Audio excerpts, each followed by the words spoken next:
Hello friends, मैं हिमांशु नंदवानी आ गया हूं आपके लिए एक और वीडियो लेकर इकोनॉमिक्स की सीरीज में। आज के वीडियो में हम लोग समझेंगे नेगेटिव फीचर्स ऑफ इंडस्ट्रियलाइजेशन। जी हाँ, पिछले वीडियो में हमने पॉजिटिव फीचर्स को कवर किया था। आज के वीडियो में हम लोग नेगेटिव फीचर्स को कवर करेंगे।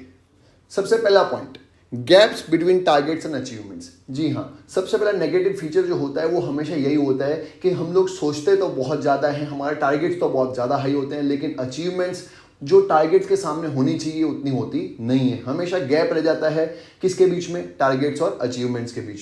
तो वही लिखा हुआ है, there has been a considerable gap between the targets of industrial growth and actual achievement except during the period of 80s।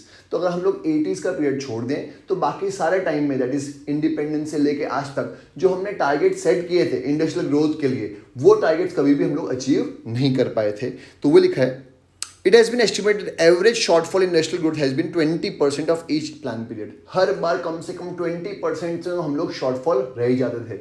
मतलब जितना भी हम लोग टारगेट करते थे, कम से कम 20% से उसका शॉर्टफॉल रह जाता था। Thus, for example, the average industrial growth rate achieved during the entire planning period has been about 6.2% per annum as against the average projected of 8%। तो हमारा जो एवरेज प्रोजेक्शन था, अगर मैं एवरेज प्रोजेक्शन निकालूं 1950 से जब से हमारा प्लानिंग पीरियड शुरू हुआ था और अभी 2014-15 तक जब तक प्लानिंग पीरियड चला, तो हमारा टारगेट था 8%, लेकिन हम लोग सिर्फ 6.2% ही एवरेज अचीव कर पाते थे। तो ये बताता है कि जो टारगेट के सामने अचीवमेंट होना चाहिए था उसमें हमेशा शॉर्टफॉल या गैप रह जाता था। Second, industrial growth has not been consistent. देखिए, बहुत जरूरी है कोई भी चीज को कंसिस्टेंटली करना। हमारे इंडिया में सबसे बड़ी प्रॉब्लम ये थी कि इंडस्ट्रियल ग्रोथ रेट होता तो था और अच्छा भी होता था, लेकिन वो कंसिस्टेंटली हम लोग निभा नहीं पाते थे। कभी बहुत ज्यादा इंडस्ट्रियल ग्रोथ हो रहा है, कभी बहुत कम हो रहा है, और वही एविडेंट भी है इन डेटा से। देखिए लिखा हुआ है, for example the industrial growth rate was 7% during the first decade of planning. पहले डिकेड में 7% इंडस्ट्रियल ग्रोथ रेट दिखा था, जो कम होके हो गया था 5.5% ड्यूरिंग सेकेंड डिकेड आते आते 5.5% पे हो गया था, और कम हो गया 4% हो गया इन द थर्ड डिकेड, और थर्ड डिकेड आते आते तो वो 4% पे पहुंच गया। आगे भी वही लिखा है, फ्रॉम 1981 से 91 में ऑफकोर्स वो बढ़ा था। अभी हमने पढ़ा था कि 80s में इंडस्ट्रियल ग्रोथ रेट अच्छा हुआ था, जो 7.8% हो गया था, जो ऑलमोस्ट 8% जो हमारा टारगेट था उसके पास था। लेकिन वापस से 90s में, दैट इज 91-92 में और 92-93 में ये कम होकर 0.6% और 2.3% रह गया था। तो ये बता रहा है कि कभी कभी तो हमारा इंडस्ट्रियल ग्रोथ रेट बहुत ज्यादा था और कभी बहुत कम था, तो कंसिस्टेंसी नहीं रह गई थी। तो वो लिखा हुआ है, industrial growth rate has not been consistent. Third, little impact on employment and sectoral distribution of workforce. देखिए, ऐसा है कि इंडस्ट्रियलाइजेशन इंडिया में लाने का सबसे बड़ा मोटिव ये था कि लोगों को काम मिले, लोगों को एम्प्लॉयमेंट अपॉर्चुनिटीज ज़्यादा से ज़्यादा जनरेट हो सके। लेकिन प्रॉब्लम ये है कि इतना इंडस्ट्रियल ग्रोथ होने के बावजूद एम्प्लॉयमेंट पे इम्पैक्ट कुछ खास नहीं पड़ा। अब आप बोलेंगे इसका क्या रीज़न है? देखिए, इसका सबसे बड़ा रीज़न तो हमारी पॉपुलेशन है। हमारा पॉपुलेशन ग्रोथ रेट बहुत ज़्यादा है as compare to industrial growth rate. अगर हमारा पॉपुलेशन 5% से ग्रो हो रहा है और इंडस्ट्रियल ग्रोथ रेट 8% हो रहा है, तो प्रॉब्लम नहीं है। अगर पॉपुलेशन प्रॉब्लम नहीं होगी, क्यों? क्योंकि सबको काम मिल ही जाएगा। जो भी एक्सेस पॉपुलेशन जनरेट हो रही है या पैदा हो रही है उनको काम मिल जाएगा। लेकिन इंडिया में ऐसा होता नहीं है। हमारी पॉपुलेशन ग्रोथ रेट ज़्यादा रेट से बढ़ती है as compare to industrial growth rate, या हम लोग बोल सकते हैं इंडस्ट्रियल ग्रोथ रेट इतना फास्ट नहीं है जितना हमारी पॉपुलेशन है। इसकी वजह से इवन दो इतना सारा इंडस्ट्रियल ग्रोथ रेट हुआ, उसके बाद भी पॉपुलेशन को एम्प्लॉयमेंट अपॉर्चुनिटी जितनी मिलनी चाहिए थी उतनी नहीं मिल पा रही है। Fourth, unsatisfactory performance of public sector enterprise. Fourth point है कि हमारी जो पब्लिक सेक्टर एंटरप्राइज है उनका परफॉर्मेंस बहुत ज्यादा पुअर है, और इसके ऊपर मैं पूरा एक अलग से वीडियो बना चुका हूं। अगर आपने नहीं देखा है तो मेरे प्लेलिस्ट में जाके जरूर देखिएगा, क्यों हमारी पब्लिक सेक्टर क्यों अंडर परफॉर्म कर रही है। पांचवा, underutilisation of industrial capacity. पांचवा पॉइंट है कि हमारी जो इंडस्ट्रीज हैं वो अपनी कैपेसिटी का पूरा इस्तेमाल नहीं कर पाती।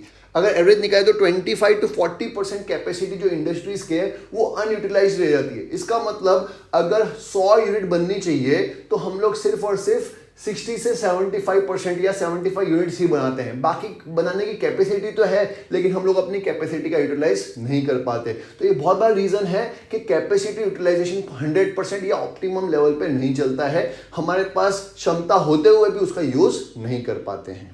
Next, regional imbalance. बहुत बड़ा इशू ये है कि इंडिया में सारे के सारे स्टेट जो हैं वो इंडस्ट्रियलाइजेशन से इक्विप्ड नहीं है। अगर एवरेज निकाले तो 60 to 65% जो टोटल इंडस्ट्रीज हैं वो सिर्फ और सिर्फ 5 स्टेट्स में ही बनी हुई है। वो 5 स्टेट्स कौन कौन से हैं? गुजरात, महाराष्ट्र, वेस्ट बंगाल, तमिलनाडु एंड कर्नाटका। मतलब ये 5 स्टेट्स में 60 to 65% जो इंडस्ट्रीज है वो एस्टैब्लिश हुई है। लेकिन बाकी सारे स्टेट्स इंडस्ट्रियलाइजेशन के मामले में इतनी आगे नहीं बढ़ पाए। इसकी वजह से रीजनल इंबैलेंस बहुत ज्यादा है। हम ये नहीं बोल रहे कि ये स्टेट्स को अंडर परफॉर्म करना चाहिए, हम ये बोल रहे हैं कि बाकी सारे जो स्टेट्स हैं उनको ज्यादा परफॉर्म करना चाहिए, उनको भी आगे आना चाहिए अगर हम चाहते हैं कि पूरे देश में इंडस्ट्रियलाइजेशन की जो लहर है वो जागे।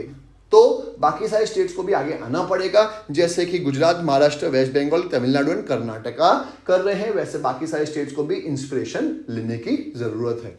7th, industrial sickness. ये एक बहुत बड़ा इशू है इंडस्ट्रियलाइजेशन की फील्ड में। जो इंडस्ट्रीज डेवलप भी हैं वो लॉसेस में बहुत जा रही हैं, उनके पास इतनी कैपेसिटी नहीं रह गई है कि वो अपने लॉसेस को कवर करके प्रॉफिट जनरेट कर सकें। तो ये बहुत ज़रूरी है कि गवर्नमेंट को कि देखे कि क्या रीज़न है, क्यों ये इंडस्ट्रीज लॉसेस में जा रही हैं, क्या रीज़न से उनकी कैपेसिटी जितनी होनी चाहिए उतना उनकी कैपेसिटी का इस्तेमाल नहीं हुआ जा रहा है। और ये जो रीजंस हैं उनको ढूंढ के उनको दूर करना बहुत ज़रूरी है। जो पास्ट लॉसेस हैं, अगर टेक्निकलिटी में कमी है या जो पॉलिसीज बनती है उसके इम्प्लीमेंटेशन में कमी है या कोई तकनीकी कमी है, जो भी कमियां हैं उनको दूर करना बहुत ज़रूरी है। क्यों? क्योंकि बहुत सारे जो इंडस्ट्रीज हैं वो आज के डेट में लॉसेस में हैं, जिसको हम लोग इंडस्ट्रियल सिकनेस बोलते हैं। और अगर ये लॉसेस चलते रहे तो बहुत सारी इंडस्ट्रीज बंद हो जाएगी, जिसकी वजह से एम्प्लॉयमेंट की जो प्रॉब्लम है वो और ज़्यादा सीवियर रूप ले लेगी। और हमको पता ही है जैसे जैसे अनएम्प्लॉयमेंट बढ़ेगा वैसे वैसे पॉवर्टी भी बढ़ेगी, और पॉवर्टी का सीधा रिश्ता होता है क्राइम रेट के साथ। और क्राइम रेट, टेररिज्म भी किसकी वजह से बढ़ते हैं? अनएम्प्लॉयमेंट और पॉवर्टी की वजह से ही बढ़ते हैं। 8, एलिट ओरिएंटेड कंजम्पशन। देखिए ऐसा है कि इंडिया में एक बहुत खतरनाक ट्रेंड देखा गया है। हम लोग बेसिक नेसेसिटीज से पहले elite consumption that is luxuries के पीछे भाग रहे हैं।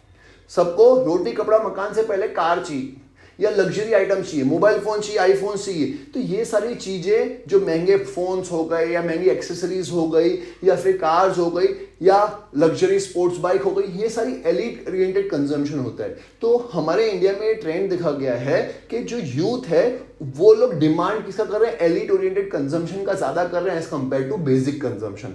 तो जिसकी वजह से एलिट कंजम्पशन वाली चीजें, गुड्स जो होती है, जैसे लग्जरीज गुड्स जो होती है, उनकी डिमांड बढ़ रही है, उनका सप्लाई बढ़ रहा है।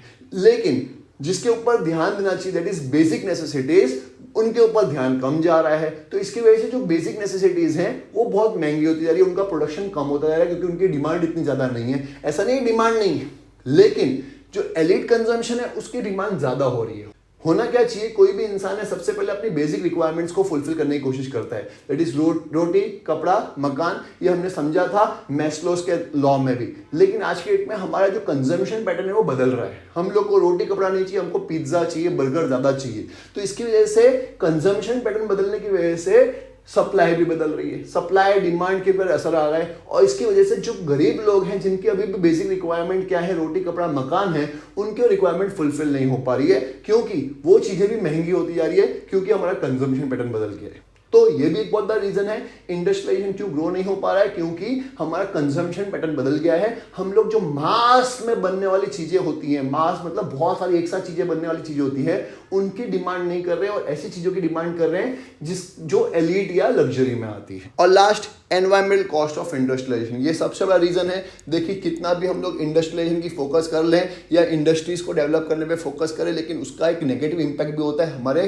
क्लाइमेट पे, हमारे एनवायरनमेंट पे बहुत खराब असर पड़ रहा है। इसकी वजह से, इंडस्ट्रियलाइजेशन की वजह से एयर पोल्यूशन, वाटर पोल्यूशन या एयर क्वालिटी या वाटर क्वालिटी खराब होती जा रही है। तो वो लिखा हुआ भी है, देखिए industries in recent years also cost severe problem of pollution.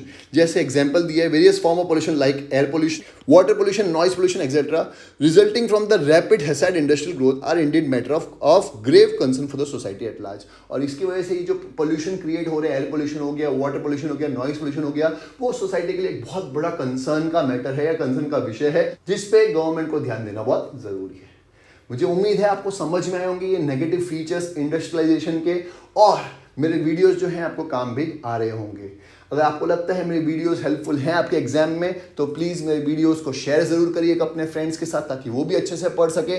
और अगर आपने मेरे चैनल को सब्सक्राइब नहीं किया तो प्लीज़ सब्सक्राइब भी ज़रूर करिएगा। मिलते हैं नेक्स्ट वीडियो में एक नए टॉपिक के साथ। बाय।